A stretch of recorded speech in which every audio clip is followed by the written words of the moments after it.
కూడా చెప్పవచ్చు. సభ ప్రాంగణమంతా సీసీ కెమెరాలతో పర్యవేక్షిస్తున్నారు.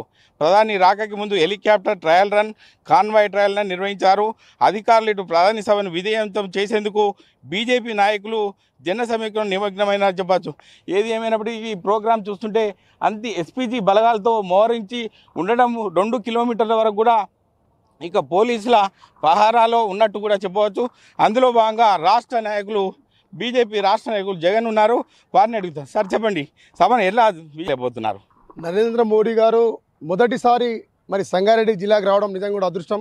ఎందుకంటే ప్రజలు స్వచ్ఛందంగా మోడీ గారు వస్తుడు, మోడీ గారు రాముని గుడి ప్రారంభించుకొని మరి మా దగ్గర రావడం నిజంగా సంతోషమైన. ప్రజలంతా స్వచ్ఛందంగా మరి ఈరోజు వాళ్ళకు వాళ్ళే మరి వస్తూ ఉన్నారు. పెద్ద ఎత్తున తరలిస్తాం అన్నా, మేము ఈ సభను సక్సెస్ చేయాలి. అదేవిధంగా పెద్ద ఎత్తున మరి ఎలక్షన్ల ముందు ఫస్ట్ సభ తెలంగాణలో మనకి ఇవ్వడం నిజంగా కూడా పెద్దగా అవకాశంగా మేము భావిస్తాం. అదే అనేక అభివృద్ధి కార్యక్రమాలు ఇక్కడ నుంచి మరి వర్చువల్గా వారు ప్రారంభిస్తూ ఉన్నారు. జిల్లా యంత్రాంగం గత 15 రోజుల నుంచి పెద్ద ఎత్తున ఏర్పాట్లు చేసి మరి మూమెంట్ చేస్తూ ఉన్నాం. అదే కాకుండా ఆదిలాబాద్లో జరిగినటువంటి రేవంత్ రెడ్డి ఒక ప్రధాని మోడీని కలవడం వల్ల ఆ రకంగా మీరు ఏం చూస్తారు భవిష్యత్తులో? అభివృద్ధి ముఖ్యం. పార్టీలు ఏముంది, ఎలక్షన్లు అప్పుడే పార్టీలు, తర్వాత పార్టీలు ఏముంటాయి, పార్టీలు బిడ్డలు ఏమిలో. మన రాష్ట్రం అభివృద్ధి కావాలంటే మోడీని కలవాల్సిందే, పనులు తీసుకోవాల్సిందే. ఫ్రెండ్లీ మూమెంట్ ఉంటే మాత్రమే మరి రాష్ట్రం అభివృద్ధి అయితే. నిజంగా కూడా రేవంత్ రెడ్డి గారు చేసింది చాలా మంచిది.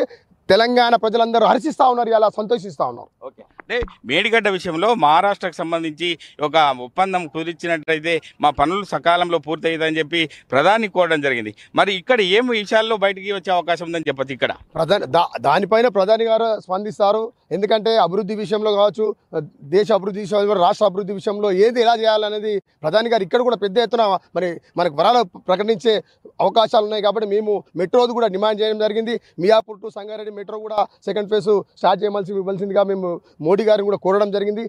ఇంకా చాలా కార్యక్రమాలు ఉన్నాయి. అన్ని కూడా ఇంకా హైవేస్ కూడా కొన్ని డెవలప్ చేయమని వారికి అప్పీల్ చేయడం జరుగుతూ ఉంది. ఖచ్చితంగా మోడీ గారు సానుకూలంగా స్పందిస్తారని మేము ఆశాభావం వ్యక్తం చేస్తా ఉన్నాం. ఓకే, అంటే మోడీ గారి సభతో, విజయ సంకల్ప సభతో ఈ సంబంధించి ప్రోగ్రాం చూసుకున్నట్టయితే బీజేపీ శ్రేణుల్లో ఎటువంటి ఉత్సాహం రాబోతుంది భవిష్యత్తులో?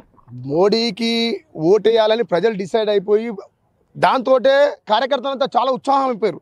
ఆ ఉత్సాహాన్ని మరీ రెట్టింపు చేయడానికి మోడీ గారు మన మెదక్ పార్లమెంట్కు రావడం నిజంగా కార్యకర్తలంతా హర్షిస్తూ ఉన్నారు. పెద్ద ఎత్తున యాక్టివ్ అయ్యి ఖచ్చితంగా మరి ఈ సభతో జైరాబాద్, మెదక్ 2 కూడా భారీ మెజార్టీతో గెలిచని సంకేతాలు కార్యకర్తలు ప్రజలు ఇస్తూ ఉన్నారు. అంటే ఈ యొక్క సభతో, విజయ సంకల్ప సభతో మోడీ రాకతో కార్యకర్తలో జోష్ పెరుగుతుందని చెప్పవచ్చు. ఎందుకంటే ఇటు జైరాబాద్, మెదక్ పార్లమెంట్ స్థానంలో ఖచ్చితంగా బీజేపీ కైవసం చేసుకుంటుంది అని చెప్తున్నారు.